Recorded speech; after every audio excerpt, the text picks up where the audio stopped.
Napoléon Hill, Nikola Tesla, Mohamed Ali. Qu'est-ce que ces légendes ont en commun? Ils pratiquaient tous la rétention séminale. Ces hommes ont compris que leur semence était la source de leur génie, de leur force et de leur magnétisme.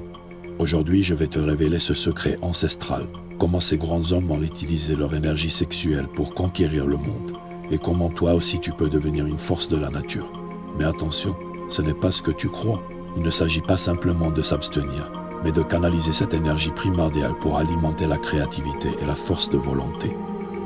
Pour commencer, examinons quelques exemples d'individus qui ont marqué l'histoire et qui pratiquaient la rétention séminale.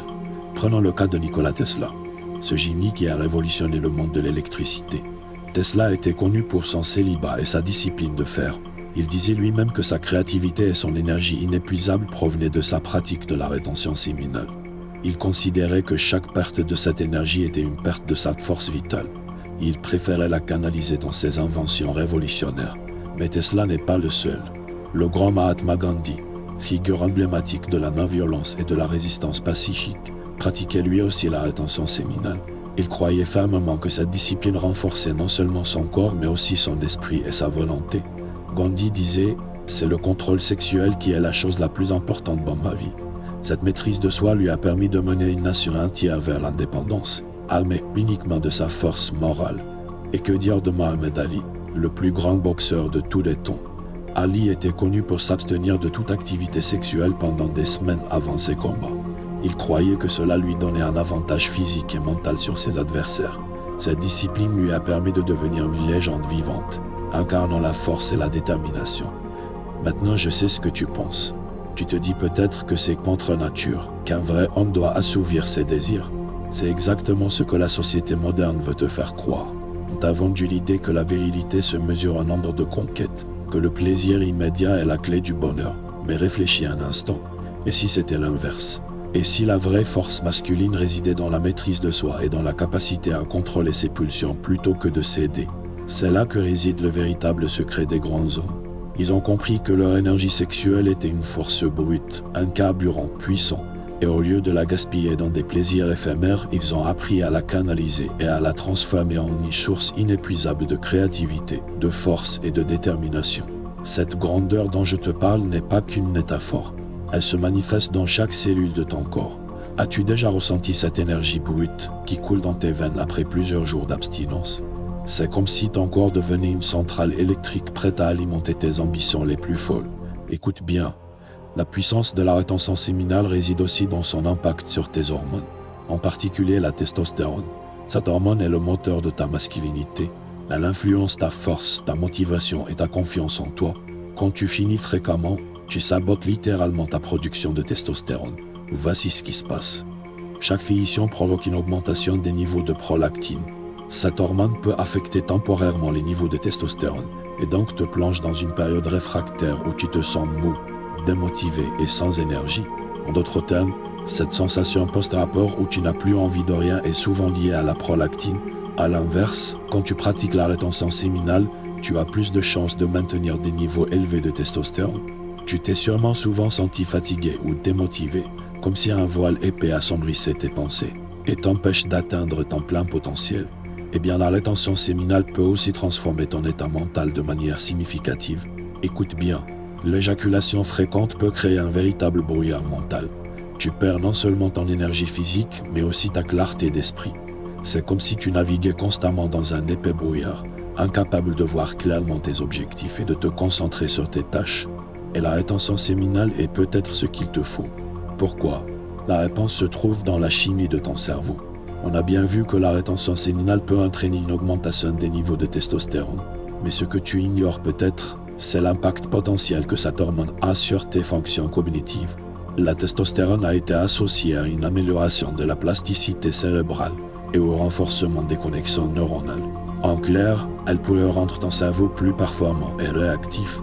La rétention séminale stimule également la production de neurotransmetteurs essentiels comme la dopamine et la sérotonine. Ces molécules régulent ton humeur, ta motivation et ta capacité à te concentrer. Et donc, en les optimisant, tu te rapproches de ton plein potentiel. La rétention séminale peut aussi maintenir un niveau élevé d'enthousiasme mental. Contrairement à l'éjaculation fréquente qui peut entraîner une démotivation passagère, la perte de testostérone due à des éjaculations fréquentes peut affecter ta personnalité et ta capacité à penser de manière créative, entraînant des conséquences telles que le manque de confiance en soi et la procrastination. Tu as sans doute déjà entendu parler du défi NoFap. En gros, pendant 30 jours, tu t'abstiens de toute consommation de films pour adultes et de toute pratique masturbatoire. Le but étant de cultiver ton énergie sexuelle masculine et de la canaliser vers des objectifs plus élevés. Ce n'est clairement pas une partie de plaisir. Tu vas faire face à des pulsions sexuelles intenses, des moments de frustration et des défis émotionnels. Mais on y reviendra plus tard sur les pièges à éviter. Chaque jour sera un test de ta volonté, mais chaque victoire, aussi petite soit-elle, renforcera ta détermination. D'ailleurs, toi qui regardes la vidéo, je te mets au défi, et ça commence maintenant. Et si tu es déjà en plein défi, je t'envoie mes énergies. Goku, tu fais quoi ici, frérot? Le sang des super guerriers coule dans tes veines. Je compte sur toi. Ah, merci, ma ref. Adorable ce mec. Tu te demandes peut-être comment tenir le coup. Voici quelques conseils pratiques. D'abord, trouve-toi un mantra, une phrase que tu te répéteras dans les moments difficiles. Ça peut sembler simple et ridicule dit comme ça, mais essaie et tu verras. Moi-même, quand je fais face à une situation compliquée par exemple, je me répète sans cesse, tu peux le faire, plusieurs fois. Et donc je conditionne déjà mon cerveau au scénario dans lequel je vais effectivement atteindre mon objectif. Ensuite, canalise cette énergie. Fais du sport, médite, ou plonge-toi dans un projet passionnant. L'idée est de transmuter cette énergie sexuelle en quelque chose de productif. N'oublie pas non plus l'importance de ton environnement. Supprime toutes les tentations de ton téléphone et de ton PC. Entoure-toi de gens qui te soutiennent dans ta démarche. Et surtout, sois patient avec toi-même. Et même si tu flanches, ce n'est pas grave. Recommence encore et encore. Après tout, un loser n'est pas celui qui échoue, mais celui qui n'essaie jamais. Maintenant, voici quelques pièges dont tu devrais prendre conscience. La première erreur est de croire que l'abstinence totale est la clé. Beaucoup d'hommes se lancent tête baissée, pensant que plus ils se privent, plus ils deviendront puissants. Ton corps a besoin d'un équilibre. Une abstinence prolongée sans but précis peut mener à la frustration, voire pire. Rappelle-toi que cette pratique est censée te libérer et non pas se transformer en prison mentale. La deuxième erreur est de négliger la transmutation de l'énergie. Tu retiens ton énergie sexuelle, c'est bien, mais qu'est-ce que t'en fais ensuite? Si tu ne la canalises pas vers des activités productives, tu risques de te retrouver comme une soupape prête à exploser.